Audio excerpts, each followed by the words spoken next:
The Rockefeller family's industrial and political accomplishments have helped shape America as we know it. And that's great. But real life isn't sunshine and rainbows. Here are some surprisingly dark facts about the Rockefellers.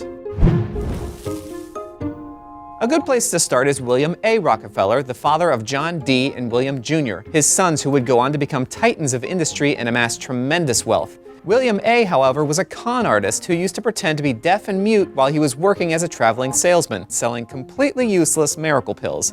If pretending to be deaf and mute and selling fake medicine to people isn't enough for you, he also had a mistress, fathered several illegitimate children, and even pretended to be a doctor named William Livingston. William A. Rockefeller, where the A stands for ass. Nobody wants to be eaten by cannibals, I think, but that might be what happened to Michael Rockefeller, son of former Vice President Nelson Rockefeller. Michael was on an anthropological expedition off the coast of New Guinea when his catamaran tipped over. Whoopsie daisy. Rockefeller swam off into the sea and was never seen again. The obvious conclusion is that he drowned, but there were multiple nearby tribes that practiced cannibalism, and in 1969, a Dutch journalist ventured into a remote village to investigate Rockefeller's disappearance and was told that Rockefeller had been killed and eaten. You can't say for sure that he wasn't, and neither can I. One of the first major tragedies that hit the Rockefeller family came in 1951 when Winifred Emeny, the great niece of John D. Rockefeller, killed her 2 children before taking her own life. Emeny, who was a hip socialite at the swanky Greenwich, Connecticut scene, started 2 cars in her garage, put her 2 young daughters in one of the cars, and laid down between them until all 3 were found dead by the family maid.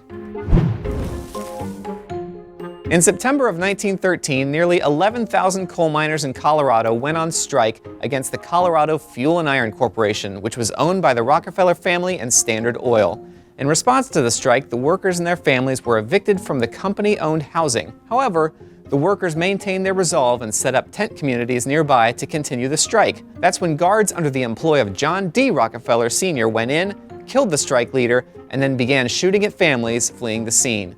All told, 19 were killed, including several women and children. John D. Rockefeller Sr. testified that even after knowing that guards in his pay had murdered the strikers and their families, he would have taken no action to prevent the tragedy. John D. Rockefeller, where the D stands for Dick.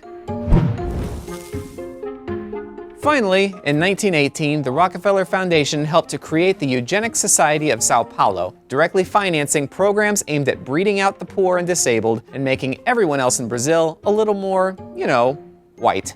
The idea of social Darwinism was widespread amongst Brazil's leading scientists, educators, social thinkers, as well as many elected officials, and the Rockefeller Foundation played a huge role in implementing what was called the public health movement in Brazil, which again was selective breeding to make everyone white. Literally to, and I quote, "To sanitize is to eugenize." I'm Kevin, and those are some surprisingly dark facts about the Rockefeller family.